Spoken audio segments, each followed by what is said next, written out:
नमस्कार मंडळी. अनेक प्रकारचे विटॅमिन्स, मिनरल्स, पोटॅशियम, फायबर अशा सगळ्या पोषक तत्वांनी युक्त असलेली आज पंपकिन स्मूदी बनवूया. मिक्सरच्या भांड्यात हा उकडलेला भोपळा घेतला.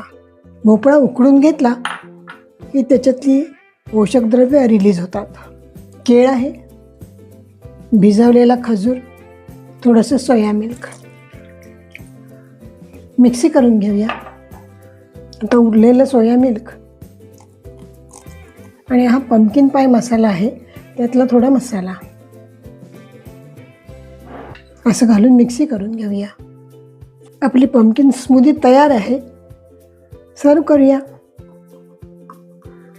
वरून थोडासा पंपकिन पाय मसाला घातलेला आहे, त्यानं मस्त टेस्ट येते. एकदम सुगंध एक वेगळा छान येतो. तर मंडळी, अनेक पोषक तत्वांनी युक्त असलेली अशी ही पंपकिन स्मूदी तयार आहे. तुम्ही अगदी नक्की करून बघा. कॉमेंट करायला विसरू नका. सबस्क्राईब फॉलो जरूर करा. घरचं खाणं ह्याची आरोग्याचं लेणं.